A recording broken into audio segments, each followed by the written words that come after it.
Et je veux vous saluer dans le nom puissant du Seigneur Jésus-Christ parce que le message que je donne ce soir, il est puissant. Il est puissant concernant l'identité, la valeur du chrétien. Alléluia.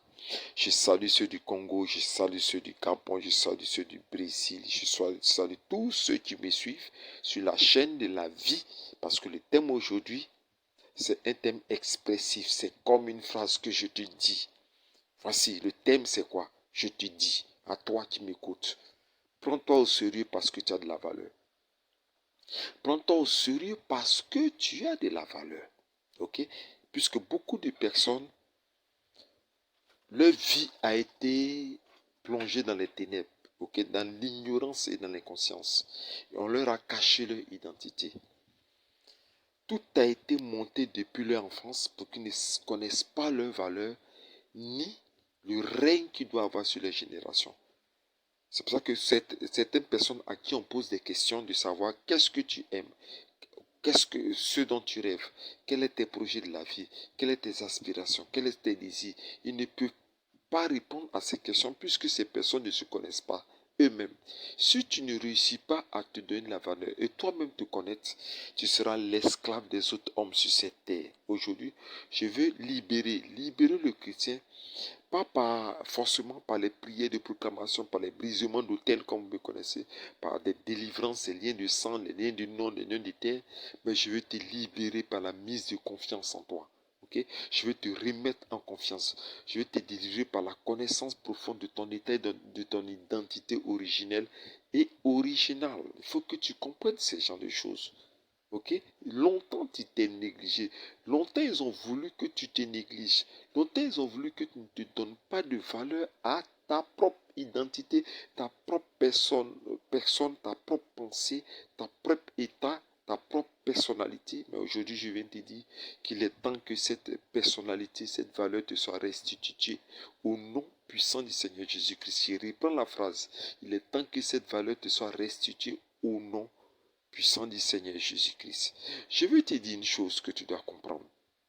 Ok? L'un des projets les plus actifs du diable, c'est de ne jamais montrer la valeur, ne jamais présenter la valeur d'un homme. C'est-à-dire qu'il fera en sorte, avec tous ses agents, tous ses complices, tous ses collaborateurs du royaume du mal, à te déstabiliser dans ta pensée. L'objectif premier du diable, c'est d'atteindre ta pensée par quoi? Le refus de soi-même. Ok? Il va te présenter pas tes forces, pas tes capacités, mais il va toujours te présenter tes faiblesses. Oh, tu ne peux pas faire ceci, tu ne peux pas faire cela, regarde-toi, depuis tu es né, ainsi de suite. Il va créer ce qu'on appelle la culpabilité et la flagellation personnelle durant toute ta vie. Ok? Donc tu vas passer ton temps à te culpabiliser, puisqu'il va créer les éléments et les sujets de la culpabilité. Oh, tu vois, tu as encore fait des gaffes, tu vois, tu as encore fait des décisions, tu vois comment est-ce que tout ce que tu fais ne marche pas, comment est-ce que tu fais trop de dégâts, comment est-ce que tu détruis beaucoup de choses autour de toi, tu vois comment est-ce que tu es différent des autres. Il va te montrer une différence négative de soi-même, ok, vis-à-vis des autres personnes qui vivent autour de toi. Il fera que toi-même, tu vas te refuser, ok, tu vas faire un rejet personnel et intérieur au-dedans de toi. Tu ne vas plus te trouver beau. Tu ne vas plus te trouver agréable. Tu ne vas plus te trouver bien. Tu ne vas plus te trouver. C'est-à-dire, c'est une autoflagellation morale et mentale. Une autoflagellation personnelle. Tu vas te dégoûter. Voici l'objectif du diable. C'est de créer toutes les conditions pour que tu puisses toi-même te dégoûter. Ok? Un refus de ta personne. Ok? Te rejeter jusqu'à espérer mourir. Il va cribler. Et c'est ce qu'il fait à de nombreuses personnes. De nombreuses personnes qui se culpabilisent toujours. Comme si Dieu est toujours fâché contre eux. Ok? C'est-à-dire le Seigneur est toujours fâché contre eux. Même bien vrai qu'ils aient donné la vie au Seigneur Jésus-Christ, qu'ils soient dans une assemblée chrétienne, vous voyez, ces personnes sont toujours tristes. Ils sont toujours dans leur coin. Ils sont toujours épeurés de faire des erreurs. Comme si les erreurs ne sont pas humaines. Ils ont peur de détruire, de faire des gaffes. Ils ont peur d'être rejetés parce qu'ils vont faire une bavure quelque part sans le vouloir. Donc ces personnes se trouvent isolées, moralement, mentalement, mais aussi socialement, physiquement. Ils se retirent totalement de la vie humaine pour se cacher dans un bulle que eux-mêmes ont créé, qui les sert de lieu de sécurité personnelle, mais qui est une prison satanique. Voici ce que le diable fait toujours contre la vie des personnes, contre la vie des chrétiens. Cribler leurs pensées de culpabilité, de doute. Ok? Faire de telle sorte que ces personnes se rejettent. Ce sont des personnes que j'appelle des lamentatifs. Les lamentatifs, c'est-à-dire, même dans les adorations, ce sont des pleurs. Même dans les louanges, ce sont des pleurs. Même dans le combat spirituel, ce sont des pleurs. Ils passent leur temps à la lamentation. Ils aiment la lamentation évangélique, la lamentation biblique. Ils aiment la flagellation personnelle, le regret et le regret et le regret et le doute, le découragement. Ils s'abattent chaque fois qu'ils trouvent, quand il y a une toute petite force qui vient pour qu'ils se relèvent rapidement, la tristesse, l'amertume, les larmes et les pleurs prennent le dessus et se retrouvent encore à terre. Oh, pitié, pitié pour ce genre de chrétiens qui se trouvent dans une prison satanique, psychologique, qui est resserré avec des boulons, avec des fers, avec des chaînes que Satan et ses démons et ses serviteurs ont mis autour de ses pieds. Il ne bouge pas, il ne peut pas se déplacer, il ne peut pas rire, il ne peut pas prendre plaisir de la vie, il ne peut pas prendre plaisir de la joie des hommes, il ne peut pas faire comme tout le monde. Tout le monde, pourquoi?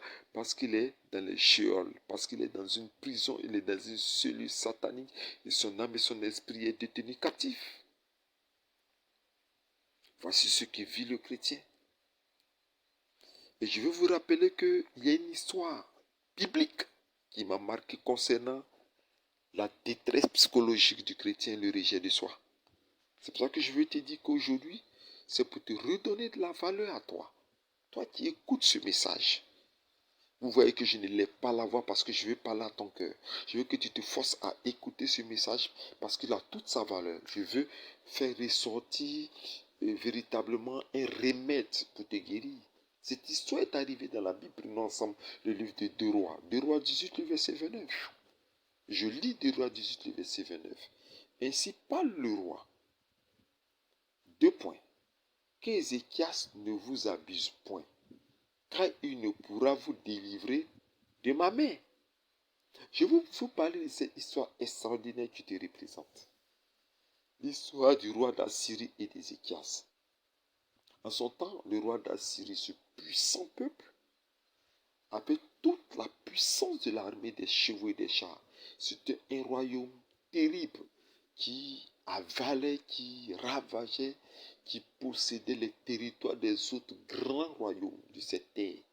Le roi d'Assyrie troublait même Pharaon, roi d'Égypte en son temps. Et en ce temps-là, il avait conquis même Jérusalem, même Israël qui était sous son pouvoir. Mais il y avait un roi, le roi de Juda, du nom d'Ézéchias, qui prit le pouvoir à 25 ans et qui ne se détacha pas de l'Éternel Dieu. Il marchait dans les voies de David, son père, fit éliminer tous les autels, tous les hauts lieux sataniques, même la croix de serpent gravée de Moïse, qu'il brisa avec toutes les adorations d'Israël pour que le peuple revienne, le peuple de Juda revienne vers l'Éternel. Il remplit une mission exceptionnelle de restauration de la gloire de Dieu, restauration de l'amour auprès du Seigneur, de l'Éternel Dieu. Il rétablit tout ce qu'il faisait, la joie et la présence de l'Éternel Dieu au milieu de son peuple. Et l'Éternel fut fidèle à Ézéchias, ce roi. Il fut fidèle à Ézéchias. Il fit multiplier ses biens, multiplier ses richesses, multiplier ses projets, multiplier sa réussite. C'était un roi puissant. Mais voici qu'un jour, ce roi Ézéchias, dont l'Éternel a dit qu'il n'y aura pas de roi semblable à lui. Voici qu'un jour que le roi des Assyriens va envoyer une délégation vers Ézéchias pour lui dire, pour lui apporter un message. Parce que pour lui, le roi Ézéchias se comportait avec aisance. Il avait confiance en lui. C'est-à-dire qu'il avait un comportement d'arrogance, d'orgueil. Et il va envoyer ses ces missionnaires sataniques pour aller faire quoi? Pas pour aller attaquer le peuple de Juda, mais pour aller décourager le peuple de Juda. Ils vont se tenir à un endroit bien précis qu'on appelle le foulon. Ils vont se tenir dans cet espace, peut-être une vallée, et ils vont crier à haute voix au roi Ézéchias, dont les serviteurs étaient là. Pas dans la langue amérienne, mais dans la langue de Juda, hébraïque, pour que les gens puissent, tout le peuple puisse entendre. Et quelles sont ces paroles qui vont dire? Des paroles de découragement de ce type, de ce modèle. Il cria ainsi: dites au roi Ézéchias, penses-tu que en te confiant à l'Éternel Dieu, toi et ton peuple, tu seras sauvé? Regarde ce que le roi d'Assyrie a fait. Regarde comment est-ce qu'il a coupé la tête des rois les plus puissants de cette terre et qu'il a accroché en l'air sur des bois. Regarde ce grand roi qui dévaste toutes les vallées et toutes les contrées les plus lointaines et qui impose sa volonté. Penses-tu lui échapper? Ils sont venus spécialement, pas pour attaquer le royaume, mais pour décourager le peuple. Et c'est de cette même manière que Satan et ses agents font aussi toi pour t'abattre et te décourager en disant des paroles négatives. Et le peuple était abattu, abattu et abattu. Mais lorsque les serviteurs d'Ézéchias disent aux envoyés des Assyriens, ne nous parle pas en langue hébraïque, parle-nous en amérien, qu'on attend ça. Ils disent non, est-ce que c'est pour vous que nous sommes venus? C'est pas pour vous ceux que nous sommes venus. Nous sommes venus à cause de tout le peuple de Juda. Qu'ils entendent, parce que moi, mon roi va venir broyer les estomacs, il va venir pisser sur eux. Mais le mot a été dit, il dit, ils vont boire leur urine. Quand tu lis le chapitre, c'est terrible. Ils sont venus troubler, impressionner, effrayer, intimider le peuple, de telle sorte que les gens commencent à se lamenter sur les murailles. Ils ont commencé à pleurer, ils étaient abattus, ils n'avaient plus de force. C'est cette même stratégie que Satan qui était là en son temps, c'est cette même stratégie qu'il utilise contre toi. Il ne veut pas que tu découvres qui tu es. Il ne veut pas que tu découvres les trésors internes d'amour, de courage, de zèle. Il sait que si tu découvres que tu es une personne, tu ne te laisses pas faire. Et tu découvres que tu es une personne qui ne recule jamais. Si tu découvres que tu es une personne qui réussit dans tout ce qu'il fait et que tu as des dons en toi, les capacités, les capacités, tu as des valeurs d'exercice, d'application, d'activité pour réussir dans ta vie. Il ne veut pas que tu une porte spéciale dans ton cœur, dans ta pensée, la porte spéciale de ta destinée prophétique, de ton être tout entier soit ouverte pour que tu découvres les trésors qui brillent, les trésors d'amour, de succès, de réussite, de grandeur, d'élévation. Il ne veut pas que tu découvres ça. Mais laisse-moi te dire ce soir que tu es en train de découvrir qui tu es à travers cet enseignement. Tu as de la valeur devant l'Éternel Dieu.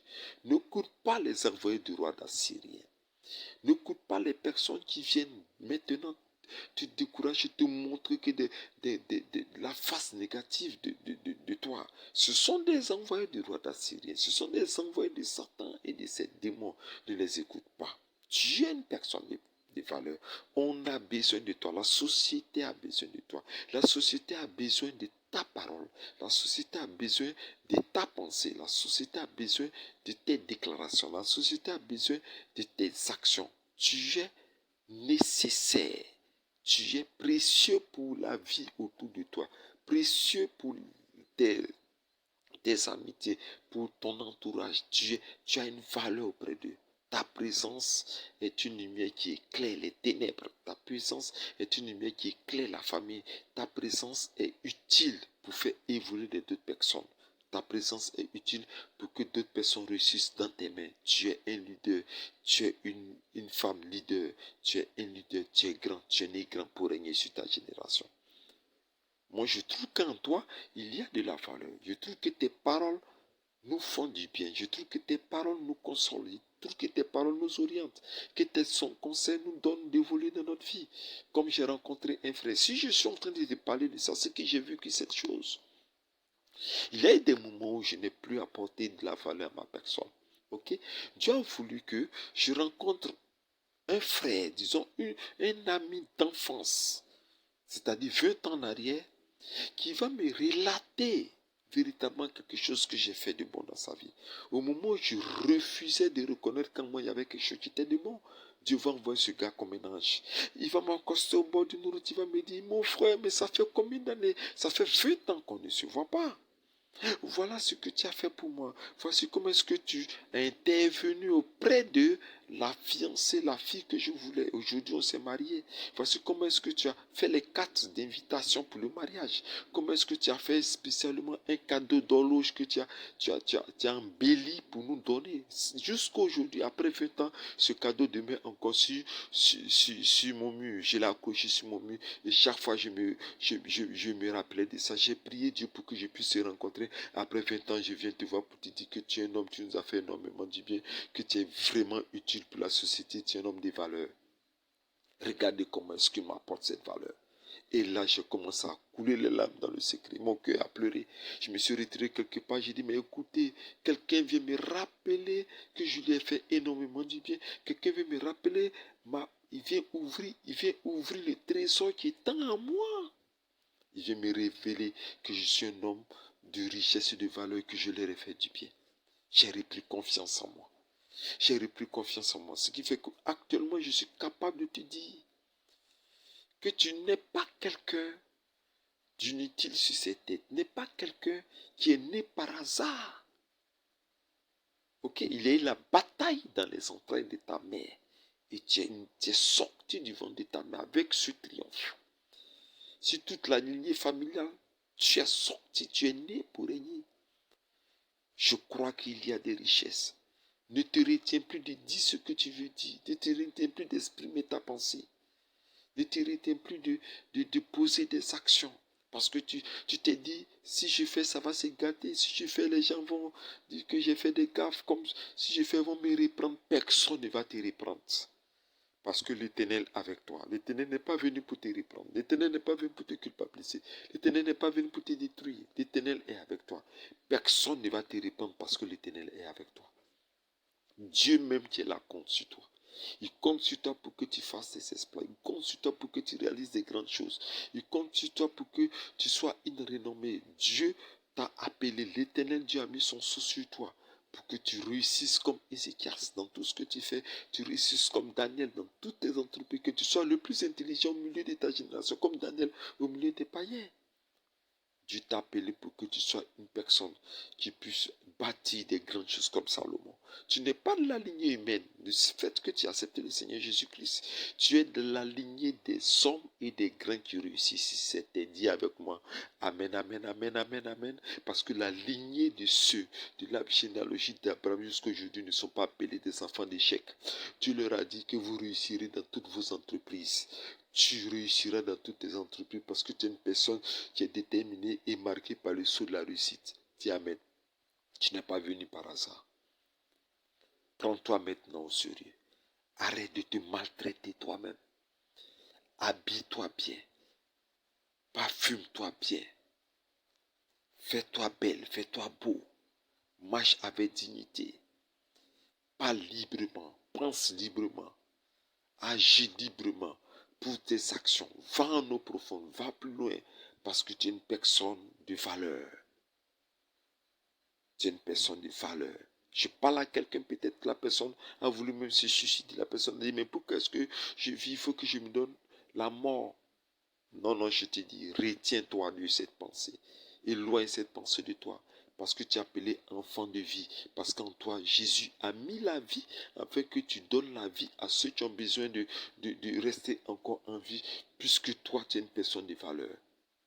Personne ne peut cacher la brillance de l'or. Personne ne peut éteindre la brillance de l'or. Personne ne peut cacher. C'est pour ça qu'il a dit qu'on ne peut cacher une lampe qui est mise sous un boisseau, c'est-à-dire accrochée en l'air. Cette lampe-là permettra d'éclairer toute la vallée obscure, d'éclairer toute la montagne Parce que personne ne peut cacher ta lumière. Car ta lumière est faite pour éclairer ta génération, éclairer ta société. Tu es une personne de valeur. Marche avec cette parole que je te donne en ce jour. Marche avec cette parole avec dignité, avec fierté et réalise des œuvres. Des œuvres, des œuvres avec le nom puissant du Seigneur Jésus-Christ. Réalise ces œuvres en toute confiance parce que l'Éternel est avec toi. C'était l'écrivain prophète Yahweh Moïse qui était venu te donner ce message. Partage cette vidéo. Partage-la pour que de nombreuses personnes ne se suicident pas, de nombreuses personnes ne soient point plongées dans les ténèbres des lamentations et des pleurs, mais par ton partage, ces personnes reprendront vie. Abonne-les à ma chaîne et cliquez sur la cloche de notification pour ne plus jamais rater mes vidéos. J'ai été avec vous dans la joie. Je sais que cette parole a guéri beaucoup de cœurs, a rétabli beaucoup de personnes qui étaient couchées, qui étaient abattues dans les ténèbres, a relevé beaucoup de personnes affaiblies pour qu'ils marchent de victoire en victoire avec le nom puissant du Seigneur Jésus-Christ. C'était l'écrivain prophète Yahweh Moïse avec toute sa joie qui vous dit comme d'habitude, Shalom.